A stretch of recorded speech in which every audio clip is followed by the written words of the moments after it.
እንዳለችው ጨክና ራሷን አጠፋች። በቲክቶክ መንደር በርካቶቻችሁ የምታውቋት እህታችን ቦኒ ከዚህ ዓለም ሕይወቷ ማለፉ ተሰምቷል።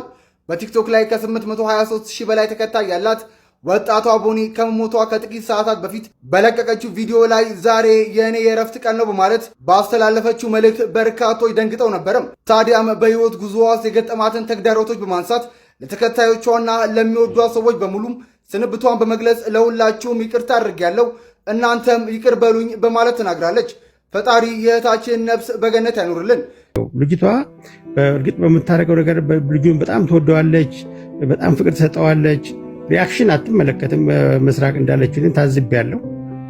ምናልባትም ከልጅ አያያዝና የህይወት በቃኝ፣ ክፉንም ደጉንም አገኘሁት፣ በቃኝ የኔ ህይወት ዝግ በቃ ስትል በዚህ ደረጃ የወሰነችበት ነገር እንዳለ የሚያመላክተው ነገር አለ። ነገሩ በአግባቡ ይመረመራል ብዬ ተስፋ አድርጋለሁ። ሚያዝያ 21 ቀን 2018 ዓ.ም ማምሻውን የተሰማው ዜና እጅጉን ልብ ይሰብራል። ቲክቶክ ላይ በጣም ብዙ ሺህ ተከታይ ያላት በሳቅ በጨዋታ በቅብጠቷ የምትታወቀው ፌስቡክም ላይ እንደዚያው ብዙዎች የሚከተሏት የሚያደንቋት ይህች ወጣቷ ቲክቶከር ምንና እንዴት እንደገጠማት ባልታወቀ መልኩ ልብ በሚሰብርና አሳዛኝ በሆነ መልኩ የመጨረሻ ቪዲዮዋን ሰርታ ከዚህ ዓለም ድካም ተሰናብታለች። የመጨረሻ ቪዲዮዋንም ስትሰራ ምን እንደገጠማት ለምን ይህንን እንደወሰነች ተናግራለች። ምንድነው የገጠማት? ብዙዎችን ልብ የሰበረ ጉዳይ ሆኗል። ነገር ግን ከዚህ የምንወስደው ልንማረው የሚገባ ፈንዳሜንታል ነገር የሶሻል ሚዲያ ሆያ ሆዬም ሆነ ተቃውሞ እርባና ቢስ መሆኑን ልንረዳ ይገባል። እቺ ልጅ በብዙ ውጣ ውረድ ሄዳለች። በተለይ እናቷ ጋር ሄዳ ቡና ስትጠጣ የምትናገረው ንግግር በጣም የሚገርም ነው። በጣም አፏ ደግሞ በጣም ጨዋ አንደበት ነው ያላት። የሚገርም ክፉ ነገር ከአፏ አይወጣም። ለሚሰርቧት ራሱ መልስ አትሰጥም። እባካችሁ ተውኝ፣ እኔ በቃ ሰርቼ ያገኘሁት ስላለፈልኝ ነው ትላለች። በኑሮዋ ላይ ባገኘችው ነገር ላይ ለጌቷ ምስጋና ታቀርባለች። ትመለከታታለህ። በጣም በአቅሟ ለመብሰል የሞከረች ነች፣ ግን ተሸነፈች። ነቁራው በዛባት፣ ዛለች፣ መቋቋም አቃታት። ስለዚህ በጣም ይሄን ውሳኔ ምንድነው ህይወት የሚለው ነገር ግራ የገባት ይመስለኛል።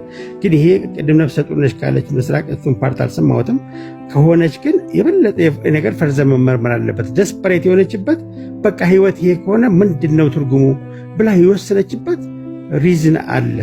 ቲክቶክ መንደር ከ843,000 በላይ ተከታዮች አሏት። ፌስቡክ ላይ ደግሞ ከ298,000 በላይ ሰዎችም ይከተሏታል። የየዕለት ኑሮዋን ቀልዷንና ውሎ አዳሯን በሙሉ ይከታተሉላታል። ፈገግታዋ ልዩ ነው። ሳቂታ ነች፣ ትቀብጣለች። ከባሏ ጋር ያላቸው ነገር ደግሞ እየተለየ ነው። ታዲያ ይህቺ የዛ መንደር ድምቀት የሆነች ሰው ዛሬ ምን ገጠማት? ከ7 ሰዓታት በፊት ስለገጠማት ነገር የመጨረሻዎቹን ቪዲዮዎቿን ጭና ከዚህ ዓለም ድካም አድፋለች። ይህ ምንድን ነው? በተለይ ወዳጆቿን፣ ጓደኞቿንና ዘመድ አዝማዶቿን ልባቸውን እየሰበረ ጉዳይ ነው። ለወትሮው ስትስቅ ስትጫወት የምትታወቀው ቦኒ ምን ገጠማት? ለዓመታት በልቧ የደበቀችው ሚስጥር ምንድነው? ለዛሬስ ያበቃት ነገር ምንድነው? ይህንን የመጨረሻ ቪዲዮ ብላ በሰራቻቸው 2 ቪዲዮዎች ላይ ለዚህ ያበቋትን ነገሮች ተናግራለች። ደግሞም በሕይወቷ ውስጥ ይህ የመጨረሻ ያለችው ቀን እንደሚመጣም በግልጽ አብራርታለች። በአብዛኛው ግን በዚሁ አጋጣሚ ለኦሮሞ ወጣቶች የማስተላልፈው መልእክት ሰፉ ባካችሁ ወደ ሰፉ ተመለሱ። ስርዓት፣ ክብር፣ ነውር የሚባል ነገር አለ። ሰውን መካብ ነው የኦሮሞ ሰፉ የሚያስተምረው። የሰውን ልጅ የተሰበረን መጠገን፣ የተጣመመን ማቃናት እሴት ነው የሚያስተምረው። በፍጹም የተቃናውን የመስበር ባህል አይፈቅድም፣ እሴት የለውም። ባካችሁ ይሄንን እድል አገኘን ብላችሁ ማህበራዊ ሚዲያ የሚጠይቀን የለም ብላችሁ ካፋችሁ ከአንደበታችሁ የሚወጣ ሰውን የሚሰብር የሰው ልብ የሚሰነጥቅ ንግግር አታድርጉ። የቦኒ የመጨረሻ መልእክት ከ4 ሰዓት በፊት ነበረ በቪዲዮ ፖስታ ራሷን ያጠፋችው። ቪዲዮውን ተመልከቱት። ነፍስ ይማር።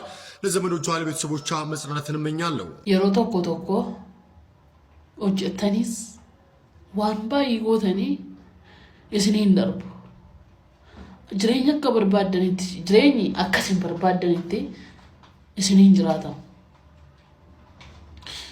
ከናፍዩ ብየለፋ ከነራ wanti boqonnaa namaa kennu yoo jiraate du'a qofaadha. Anis amma guyyaa irratti waan hojjedhee isin gabu isin jibbisiisee isin gaddisiisee warri jirtan dhiifaman haa godha. Anaa fi guyyaan har'aa guyyaa boqonnaa kootiiti. Yeroo gaarii qabaadha. Jechaan qabu bakka. Anaaf kun guyyaa dhumaati. Guyyaan boqonnaa koos har'adha. Isin jaalladha.